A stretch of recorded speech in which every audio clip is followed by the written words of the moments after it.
What happens on the next one? I don't know. You need to know what happens on the next one. Bad news, yeah. No, not bad news. What happens? Felony. I'm going to tell you now that you now have 2 DWIs going on your record. If you were ever pulled over and you have the slightest smell of alcohol on your breath, any officer that pulls you over is going to say, well, if it walks like a duck and it talks like a duck, meaning if it's got DWI, one, and it's got another DWI, it's probably DWI again and is able to withhold his tolerance. They're going to arrest you. No questions asked. They're not going to give a rat's behind whether you're drunk or not. The smell alone will be enough to take them down. And now you will be looking at up to 10 years in prison. Up to 10 years in prison. That's what you're going to be facing. The judge is absolutely furious and is not holding back. Facing a defendant who repeatedly violates the law with driving under the influence, the court issues a brutal reality check. The prospect of spending a decade in a ruthless prison environment hangs heavily in the air as the judge paints a terrifying picture of life behind bars. I hope you really appreciate the gravity, because do you know what they would do to you in prison, Mr. McCollum? A little white boy stick piece, you know what they would do to you in prison?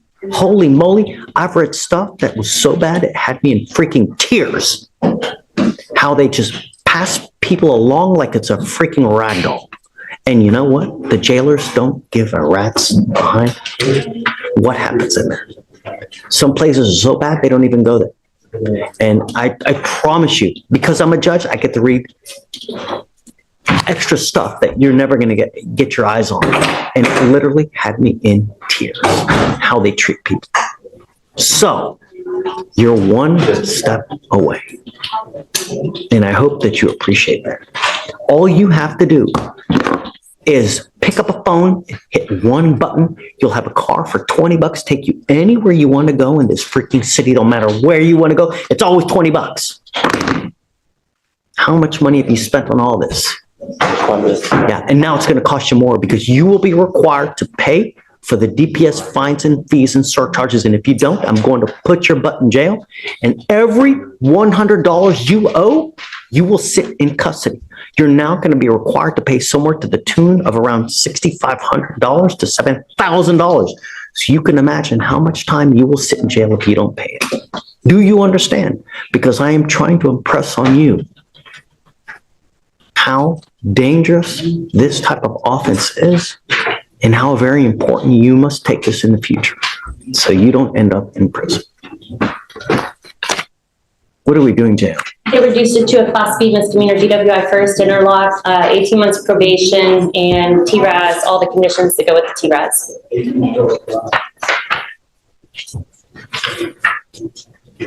180 days in jail to be probated for 18 months. As part of the probation, you will do a repeat offender DWI education class, 2 victim impact panels, a TRAS, which is an evaluation to see what other conditions you may need. You must fulfill those conditions. If they tell you that you need to do inpatient treatment, well, that's where you're going to go. If they tell you that you have to do intensive outpatient or SOP, then you must do those as well. If you don't, then guess what happens?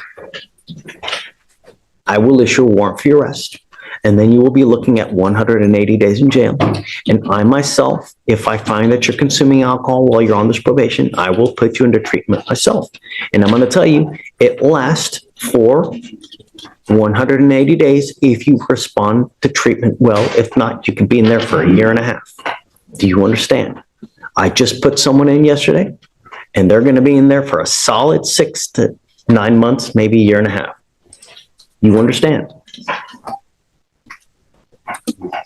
No drugs, alcohol, random urinalysis, guardian interlock, no breath test refusal, meaning that if you take a breath, if you're driving in a car and an officer asks you to submit to a breath test, you must submit to a breath test. If you don't, you're in violation of this agreement. Do you understand? You were giving up the right to a trial, right to compel witnesses to testify on your behalf, confront and cross-examine your accusers, right to be arraigned, charged with in open court. If you're not a citizen, there are possible immigration consequences. You can be deported, excluded from the country, denied naturalization. You give up the right to appeal. So once you accept this agreement, there's no turning back. You now at 26 have 2 DWIs on your record. Do you understand? How do you plead to this offense? I will find you guilty. I am going to suspend your license for 1 year. JL, what happened on the, We won. okay. You guys can apply for an occupational license. I want to know that he's doing well, and I don't think that we've had any violations so far, correct? No, sir. And Judge, just to be clear, so when we get the occupational license, and Dustin King will be doing that part, and he has to go get the interlock on his vehicle. He's going to have someone else to drive the vehicle to the facility to get the interlock, because you cannot drive without an interlock. As of this moment, you may not drive. Your license is suspended. If I catch you in the car driving, and we're going to have you sign an affidavit promising us you're not going to drive before you leave here. If you drive, you will be doing a substantial amount of time in jail. I don't care what your excuse is. I don't care if there's a burning building and you have to save 15 kids. Mother Teresa needs a ride to church. I don't care. Do you understand? Yes, I do. Okay. Yeah, JL, if he does well, and he's been doing well so far, that's good news. So we want to know that you appreciate the gravity of this offense going forward. The idea is that you have such a miserable experience here that you remember us 15 years down the road, 20 years down the road, you have some kind of catastrophic event in your life that causes you to go out, you get blitzed. You know what? I better not get in this car and go home. That was such a miserable experience. Huh? Yeah, he's gonna have to pay. What are court costs now? Was it a breath test or was it a blood test? He volunteered breath, it's a 0.145. Okay, so 6,000 and then plus court costs. You didn't thought it was reduced? Yes, yeah. I will give you time to pay it. Okay, I will give you, 2 years, so it's not going to break your bank, right? Because I understand, but I want you to understand that you're not going to get out of this scot-free. And I want you to appreciate this. You understand? So surcharges apply even though it's not time served? Correct. Yeah. That's what I get. Good luck. Thank you. Thank you, Your Honor. Yeah. Hey, morning, Mr. Eli. More, Speak English? yes, How's jail?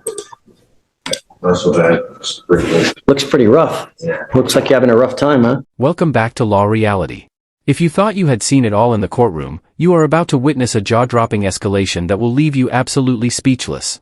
The defendant standing before the judge today, Mr. Eli, is already in extremely hot water, but he is about to find out that this judge has absolutely zero tolerance for his reckless and dangerous behavior. Let us break down exactly what is happening here, because the stakes could not possibly be any higher. Mr. Eli was already out on bond for a false report. However, instead of laying low, he decided to completely disregard the law. He picked up a second DWI charge and a failure to stop and give information, meaning he fled the scene of an accident. As if that was not already enough to land him behind bars, the details of the police report are truly terrifying. The judge reads the probable cause out loud, revealing that Mr. Eli entered a convenience store acting erratically and unprovoked, before stepping outside to fire a gun into the air. Medical reports later showed he was under the influence of opioids, cocaine, and other substances. This is not just a simple mistake, this is a pattern of highly volatile conduct that puts the community at risk. The judge realizes that a slap on the wrist will not work anymore.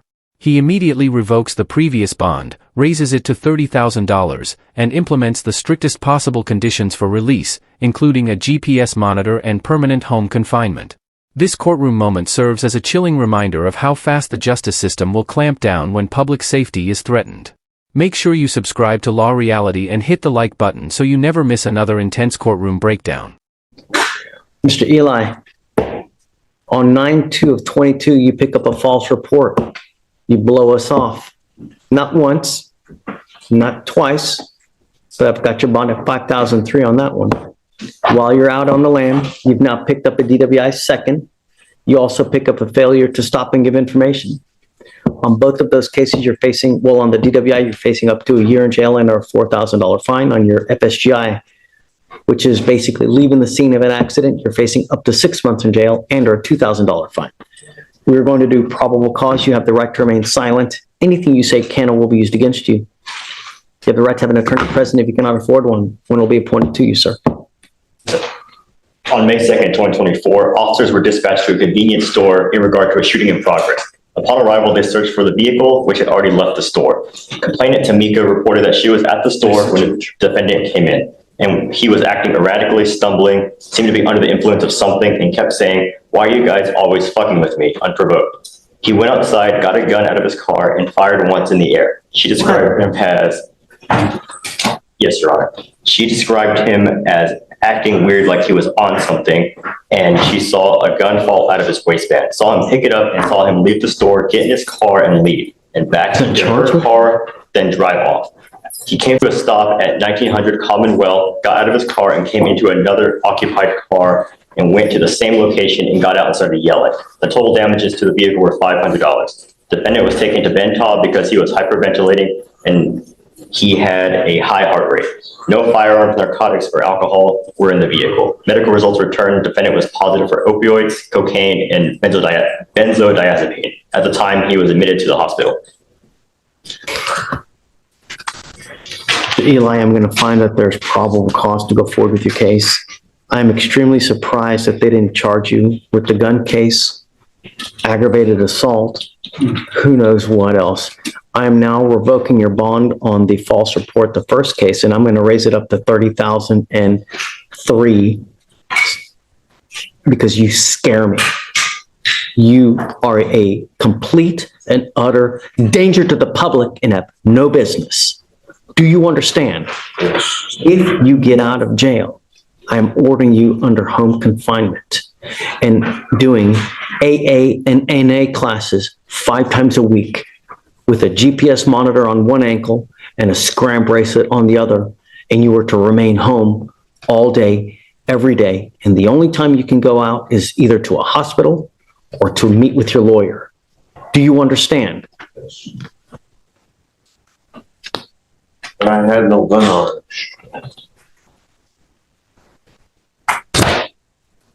I'm also ordering you as a condition of your bond not to drive. You will be signing an affidavit with me today promising you're not going to drive. I don't care what your excuse is. If you drive, I will have a contempt hearing. You'll be facing an additional 6 months in jail and a $500 fine every time you get into a car and drive. Tell me, how long have you been in jail, Mr. Eli? 2 days. Are you still coming down? Yes. How is it? Pretty terrible. Sucks, right? Yeah. Especially when you're on opiates. It's probably one of the worst come downs you can have. You're lucky you're not seizing. I'm going to tell you now, Shreya, that I'd like to do a TRAS on Mr. Eli. And I'm not going to entertain any offers until we do it. And I need to know if he needs treatment into a facility based on his priors. I mean, this has been going on for the last 5 years now, where he's been using hardcore substances. And I'm really afraid that you're going to kill someone. You're on something. You allegedly have a gun. You're shooting it into the air. What goes up must come down. What if it comes down on a 5-year-old's head, Mr. Eli? Who gets charged with murder? Who's looking at life in prison? Do you think of these things? It's high time you did, because that's kind of behavior where you didn't mean to do it. I didn't know that what I was doing. I was a little bit. And then someone's looking, and even though you don't get life, you still might get 40. Typically, when I see these cases, it's 30 years. Gone. Do you understand, Mr. Eli? I will have you come up here, swear.